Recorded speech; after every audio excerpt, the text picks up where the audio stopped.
जोहार गे BS knowledge and motivation channel रे जो हर गे सगुन दाराम मेना तिहिन दो आरो मिटे नवा कहानी नि बुन हेज कना और ओना कहानी दो हुयुग कना मिटे झिक और बिंग हपन इंगा ओना कहानी रे नुकाव कना जे मिटे झिक सारा दिन दाड़ा बड़ाय ते ओकारे तहना बाय तहना ठीक गी बाय ठीक दड़े कनता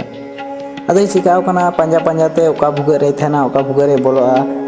एकाल गे बाय ᱧᱟᱢᱮ तहना अदो दाना दाना ते मिटे लटू पर ढीपे नेल कदा ओना सुर से चलाना अदो नेल कदा हें नोडे मिटे भुगे मिना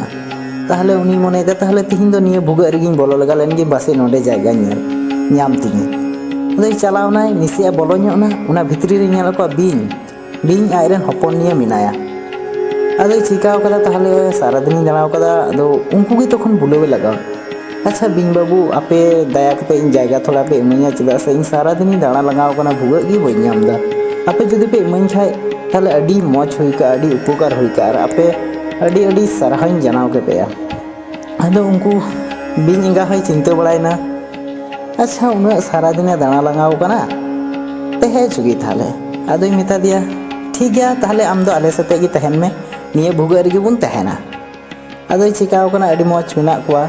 बिंग हपन होको लटू कना अदो उनको दो सारा दिन हानते नाते चला सनाय को हपन हो दाना सनाय को अदो हरा ᱧᱚᱜ ना को भुगे रे बाकु साब कना तखन उंडुगो बोलोगो रे झिका ओना इल छुचुच इल तिकु पाटी कना इंगा होय पाटी कना बिंग इंगा होय पाटी कना और हपन होको पाटी कना उनाते अकुआ चमड़ा अडी खराबक कान तकु और अकु कष्ट को ᱧᱟᱢ अदो उनी बिंग इंगा दोय मनेव कदा झिकिन मिताय गे इटा भुगे नेल जोना अदो मिताय कना झिक ताहले आम दो आयमा दिनेम तहेना आम दो नोडे खना दो चला मे चेदा से आमा इल ते आले ले खति कना गिद्रा को खति कान तिया इन होय पाटी कना अदो झिक तखने मेनदा इन दो बांग इन दो नोडे गिन तहेना इन दो नोडे गे मौजिन बुझेगा जहाय असुविधा हुई कान तपे उनको पे चला दले इटा भुगे पे नेल दले दो बिंग हो चे को चिंताया चे को मनेया चे को चिकाया aku बुझेव गे बको बुझेव ᱧᱟᱢ गेर हो बको गेर दले आय कना झिक मबुन बड़ाय गे चे लकना को अदो दया गे उनको दो इटा भुगे को चलावना ओंडे खना अकुआ पाहिल ओड़ा खना को दौड़ केदा दया गे गति को निये कहानी आंजम कते अबु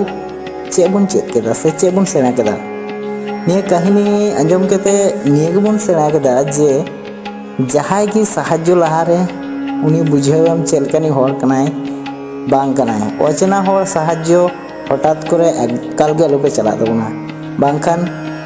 जतो होर विपद रेबन पड़ा और जतो होर दो कथा बात्रा तो बाको बुझा ओना तो को मेना होर साहाज्य लहारे मस्ते चिंता भावना कते बुन साहाज्य को मा एनखान तेहिन दो नोंका गी आरो बुन ᱧᱟᱯᱟᱢᱟ नवा कहानी रे जोहार गी।